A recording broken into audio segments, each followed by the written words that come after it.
अथ सप्तदशोऽध्यायः। श्रद्धात्रय विभाग योग। अर्जुन उवाच ये शास्त्रविधिमुत्सृज्य यजन्ते श्रद्धयान्विताः तेषां निष्ठा तु का कृष्ण सत्त्वमाहो रजस्तमः। ಅರ್ಜುನನು ಹೇಳಿದನು, ಓ ಕೃಷ್ಣ, ಧರ್ಮಗ್ರಂಥಗಳ ಆಜ್ಞೆಗಳನ್ನು ಕಡೆಗಣಿಸಿ ಇನ್ನೂ ನಂಬಿಕೆಯಿಂದ ಪೂಜಿಸುವ ಅವರು ಎಲ್ಲಿ ನಿಲ್ಲುತ್ತಾರೆ? ಅವರ ನಂಬಿಕೆ ಒಳ್ಳೆಯತನ, ಉತ್ಸಾಹ ಅಥವಾ ಅಜ್ಞಾನದ ವಿಧಾನದಲ್ಲಿದೆಯೇ? श्रीभगवानुवाच त्रिविधा भवति श्रद्धा देहिनां सा स्वभावजा सात्विकी राजसी चैव तामसी चेति तां शृणु। ಪರಮಾತ್ಮನು ಹೇಳಿದನು, ಪ್ರತಿಯೊಬ್ಬ ಮನುಷ್ಯನು ಸಹಜವಾದ ನಂಬಿಕೆಯೊಂದಿಗೆ ಹುಟ್ಟಿದ್ದಾನೆ. ಅದು 3 ವಿಧಗಳಾಗಿರಬಹುದು, ಸಾತ್ವಿಕ, ರಾಜಸಿಕ ಅಥವಾ ತಾಮಸಿಕ. ಈಗ ನನ್ನಿಂದ ಇದರ ಬಗ್ಗೆ ಕೇಳಿ.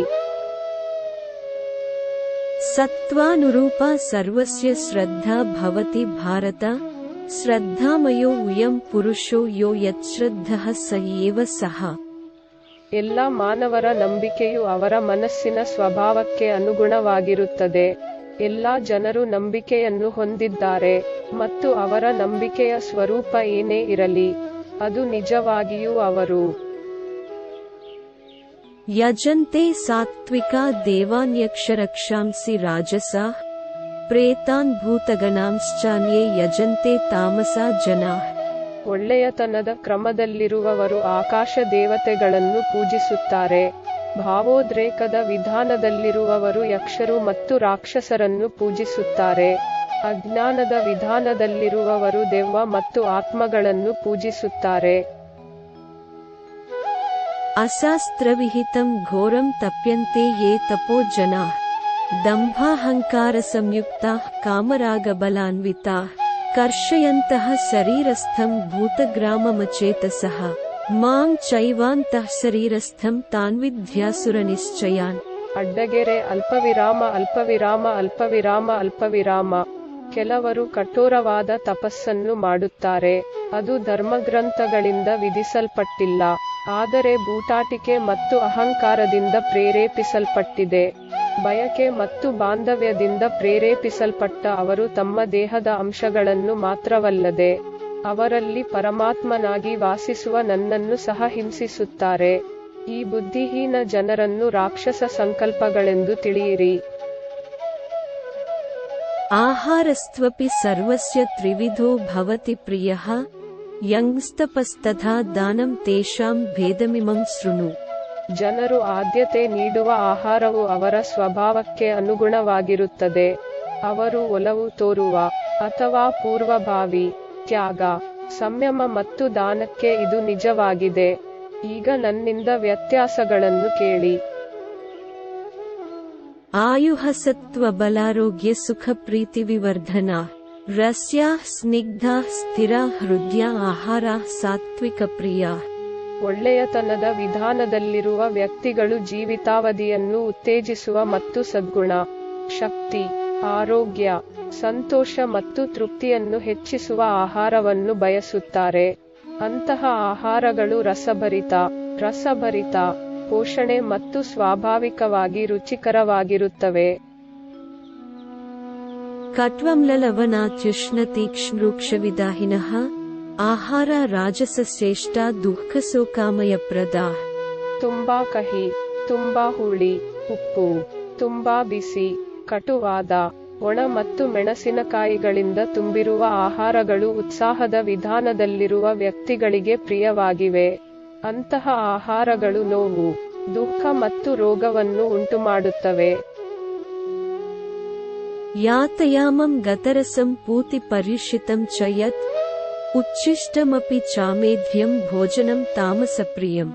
ಅತಿಯಾಗಿ ಬೇಯಿಸಿದ, ಹಳಸಿದ, ಕೊಳೆತ, ಕಲುಷಿತ ಮತ್ತು ಅಶುದ್ಧ ಆಹಾರಗಳು ಅಜ್ಞಾನದ ವಿಧಾನದಲ್ಲಿರುವ ವ್ಯಕ್ತಿಗಳಿಗೆ ಪ್ರಿಯವಾಗಿವೆ. ಅಫಲಾಕಾಂಕ್ಷಿಭಿರಿಂಗ್ಯೋ ವಿಧಿದೃಷ್ಟೋ ಯ ಯುಜ್ಯತೆ ಯಷ್ಟವ್ಯಮೇವೇತಿ ಮನಃ ಸಮಾಧಾಯ ಸ ಸಾತ್ವಿಕಃ. ಪ್ರತಿಫಲಾಪೇಕ್ಷೆಯಿಲ್ಲದೆ ಕರ್ತವ್ಯವೆಂಬ ಮನದ ದೃಢ ನಿಶ್ಚಯದಿಂದ ಶಾಸ್ತ್ರಾನುಸಾರವಾಗಿ ಮಾಡುವ ಯಜ್ಞವು ಸದ್ಗತಿಯ ಸ್ವರೂಪದ್ದಾಗಿದೆ. ಅಭಿಸಂಧಾಯತು ಫಲಂ ದಂಭಾರ್ಥಮಪಿ ಚೈವ ಯತ್ ಇಜ್ಯತೆ ಭರತಶ್ರೇಷ್ಠ ತಂ ಯಜ್ಞಂ ವಿದ್ಧಿ ರಾಜಸಂ. ಓ ಭರತರಲ್ಲಿ ಶ್ರೇಷ್ಠರೇ, ಭೌತಿಕ ಲಾಭಕ್ಕಾಗಿ ಅಥವಾ ಕಪಟ ಉದ್ದೇಶದಿಂದ ಮಾಡುವ ಯಜ್ಞವು ಭಾವೋದ್ರೇಕದ ವಿಧಾನದಲ್ಲಿದೆ ಎಂದು ತಿಳಿಯಿರಿ. ವಿಧಿಹೀನಮಸೃಷ್ಟಾನ್ನಂ ಮಂತ್ರಹೀನಮದಕ್ಷಿಣಂ ಶ್ರದ್ಧಾವಿರಹಿತಂ ಯಜ್ಞಂ ತಾಮಸಂ ಪರಿಚಕ್ಷತೆ. ಯಾವುದೇ ಆಹಾರವನ್ನು ಅರ್ಪಿಸದ, ಯಾವುದೇ ಮಂತ್ರಗಳನ್ನು ಜಪಿಸದ ಮತ್ತು ಯಾವುದೇ ದಾನ ಮಾಡದ, ನಂಬಿಕೆಯಿಲ್ಲದ ಮತ್ತು ಧರ್ಮಗ್ರಂಥಗಳ ಆಜ್ಞೆಗಳಿಗೆ ವಿರುದ್ಧವಾದ ತ್ಯಾಗವನ್ನು ಅಜ್ಞಾನದ ಕ್ರಮದಲ್ಲಿ ಪರಿಗಣಿಸಬೇಕು. ದೇವದ್ವಿಜಗುರು ಪ್ರಾಂಗ್ಪೂಜನಂ ಶೌಚಮಾರ್ಜವಂ ಬ್ರಹ್ಮಚರ್ಯಮಹಿಂಸಾ ಚ ಶಾರೀರಂ ತಪ ಉಚ್ಯತೆ. ಪರಮಾತ್ಮ, ಬ್ರಾಹ್ಮಣರು, ಆಧ್ಯಾತ್ಮಿಕ ಗುರುಗಳು, ಜ್ಞಾನಿಗಳು ಮತ್ತು ಹಿರಿಯರ ಆರಾಧನೆಯನ್ನು ಶುಚಿತ್ವ, ಸರಳತೆ, ಬ್ರಹ್ಮಚರ್ಯ ಮತ್ತು ಅಹಿಂಸೆಯ ಆಚರಣೆಯೊಂದಿಗೆ ಮಾಡಿದಾಗ ಈ ಪೂಜೆಯನ್ನು ದೇಹದ ತಪಸ್ಸು ಎಂದು ಘೋಷಿಸಲಾಗುತ್ತದೆ. ಅನುದ್ವೇಗಕರಂ ವಾಕ್ಯಂ ಸತ್ಯಂ ಪ್ರಿಯಹಿತಂ ಚ ಯತ್ ಸ್ವಾಧ್ಯಾಯಾಭ್ಯಸನಂ ಚೈವ ವಾಂಗ್ಮಯಂ ತಪ ಉಚ್ಯತೆ. ಸಂಕಟವನ್ನು ಉಂಟುಮಾಡದ, ಸತ್ಯವಾದ, ನಿಷ್ಪ್ರಯೋಜಕ ಮತ್ತು ಪ್ರಯೋಜನಕಾರಿ ಪದಗಳು, ಹಾಗೆಯೇ ವೈದಿಕ ಗ್ರಂಥಗಳ ನಿಯಮಿತ ಪಠಣ, ಇವುಗಳನ್ನು ಮಾತಿನ ತಪಸ್ವಿ ಎಂದು ಘೋಷಿಸಲಾಗಿದೆ. ಮನಃ ಪ್ರಸಾದಃ ಸೌಮ್ಯತ್ವಂ ಮೌನಮಾತ್ಮವಿನಿಗ್ರಹಃ ಭಾವಸಂಸುದ್ಧಿರಿತ್ಯೇತತ್ತಪೋ ಮಾನಸಮುಚ್ಯತೆ. ಆಲೋಚನೆಯ ಪ್ರಶಾಂತತೆ, ಸೌಮ್ಯತೆ, ಮೌನ, ಸ್ವಯಂ ನಿಯಂತ್ರಣ ಮತ್ತು ಉದ್ದೇಶದ ಶುದ್ಧತೆ ಇವೆಲ್ಲವನ್ನೂ ಮನಸ್ಸಿನ ತಪಸ್ಸು ಎಂದು ಘೋಷಿಸಲಾಗಿದೆ.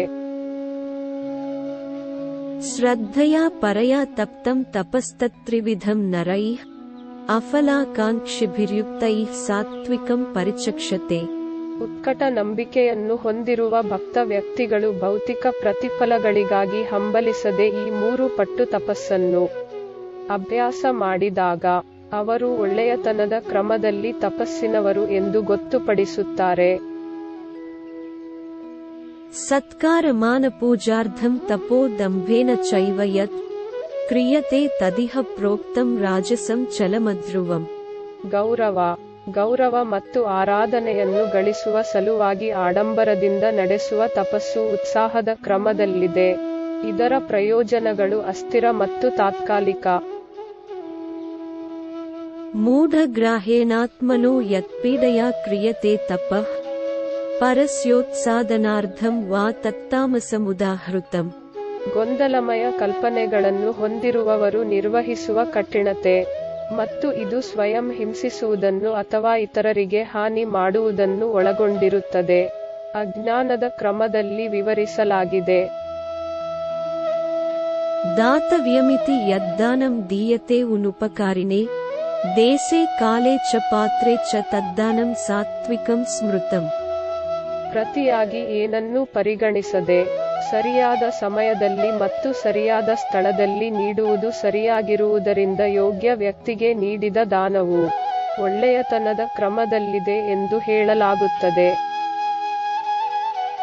ಯತ್ತು ಪ್ರತ್ಯುಪಕಾರಾರ್ಥಂ ಫಲಮುದ್ದಿಶ್ಯ ವಾ ಪುನಃ ದೀಯತೆ ಚ ಪರಿಕ್ಲಿಷ್ಟಂ ತದ್ದಾನಂ ರಾಜಸಂ ಸ್ಮೃತಂ.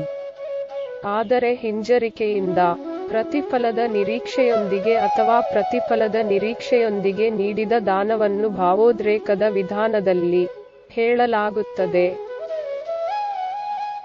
ಅದೇ ಸಕಾಲೇ ಯದ್ದಾನಮಪಾತ್ರೇಭ್ಯಶ್ಚ ದೀಯತೆ ಅಸತ್ಕೃತಮವಂಜ್ಞಾತಂ ತತ್ತಾಮಸಮುದಾಹೃತಂ.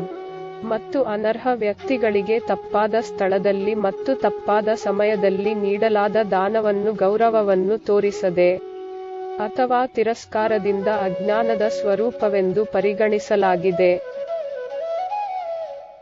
ಓಂ ತತ್ಸದಿತಿ ನಿರ್ದೇಶೋ ಬ್ರಹ್ಮಣಸ್ತ್ರಿವಿಧಃ ಸ್ಮೃತಃ ಬ್ರಾಹ್ಮಣಾಸ್ತೇನ ವೇದಾಶ್ಚ ಯಜ್ಞಾಶ್ಚ ವಿಹಿತಾಃ ಪುರಾ. ಓಂ ತತ್ ಸತ್ ಪದಗಳನ್ನು ಸೃಷ್ಟಿಯ ಆರಂಭದಿಂದಲೂ ಪರಮ ಸಂಪೂರ್ಣ ಸತ್ಯದ ಸಾಂಕೇತಿಕ ನಿರೂಪಣೆ ಎಂದು ಘೋಷಿಸಲಾಗಿದೆ. ಅವರಿಂದ ಪುರೋಹಿತರು, ಧರ್ಮಗ್ರಂಥಗಳು ಮತ್ತು ತ್ಯಾಗಗಳು ಬಂದವು. ತಸ್ಮಾದೋಮಿತ್ಯುದಾಹೃತ್ಯ ಯಂಗ್ಲದಾನತಪಃ ಕ್ರಿಯಾ ಪ್ರವರ್ತಂತೆ ವಿಧಾನೋಕ್ತಾಃ ಸತತಂ ಬ್ರಹ್ಮವಾದಿನಾಂ. ಆದ್ದರಿಂದ ತ್ಯಾಗದ ಕಾರ್ಯಗಳನ್ನು ಮಾಡುವಾಗ, ದಾನವನ್ನು ನೀಡುವಾಗ ಅಥವಾ ತಪಸ್ಸು ಮಾಡುವಾಗ ವೇದಗಳ ನಿರೂಪಕರು ಯಾವಾಗಲೂ ವೈದಿಕ ಸೂಚನೆಗಳ ಪ್ರಕಾರ ಓಂ ಅನ್ನು ಉಚ್ಚರಿಸುವ ಮೂಲಕ ಪ್ರಾರಂಭಿಸುತ್ತಾರೆ.